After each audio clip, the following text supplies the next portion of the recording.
Hey everyone, it's David Sirota. So a couple months ago, we reported at International Business Times that President Trump's top economic advisor, Gary Cohn, the former Goldman Sachs president, he had officially recused himself from matters relating to Goldman Sachs that came before the White House National Economic Council, which makes economic policy. He said he would recuse himself, he would avoid issues that directly affected his former employer, Goldman Sachs.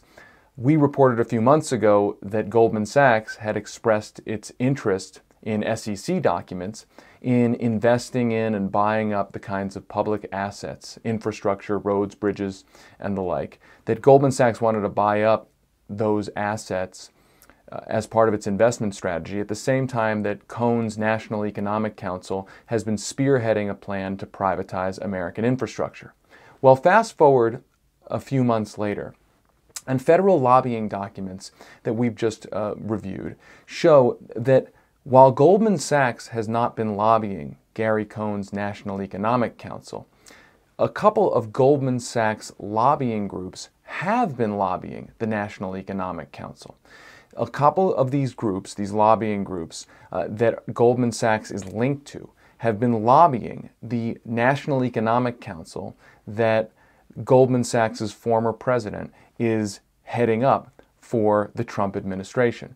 So what you have here is a situation where these trade associations, these lobbying groups in Washington with names like the Managed Funds Association, that's one of the Goldman-linked groups that we report on, that these groups tend to lobby for different sectors of an industry. But they also obviously represent the interests of the individual companies that are linked to those lobbying groups.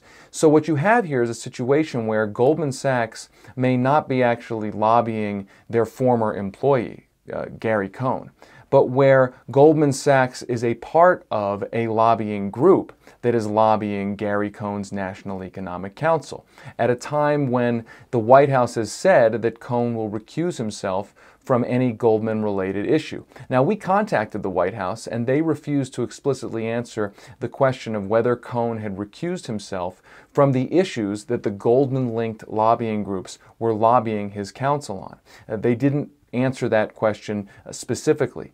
They made a sort of general comment that they take ethics issues seriously. But it's always important when you hear about lobbying in Washington to understand that you have to go beyond looking at just what the individual companies say they are lobbying for, and you have to look at these powerful lobbying groups that have these kind of generic names. I mentioned one, the Managed Funds Association. There's the Investment Company Institute. So these big lobbying groups that have names like that, they have individual members that fund them, that are linked to them, that they lobby for, and they tend to represent, not surprisingly, those individual members' interests. And of course, those groups were lobbying Cohn's National Economic Council on issues of interest to the financial sector in general and to Goldman Sachs in specific. So the question is whether Gary Cohn, who signed the White House Ethics Pledge and pledged to follow those rules to recuse himself, the question is, was he involved in the issues that the lobbying groups that are linked to his former employer, was he involved in those issues they were lobbying on?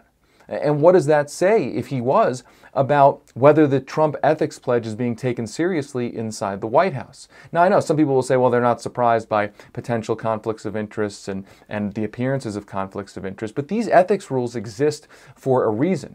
And at International Business Times, we take seriously reporting on the federal records, the federal lobbying records, that detail what these lobbying groups are doing. And it's always important to peel it back one layer down. You can't just look at what Goldman Sachs is lobbying for. You have to look at what the groups representing the company, the lobbying groups representing the company in its industry sector, are also lobbying for.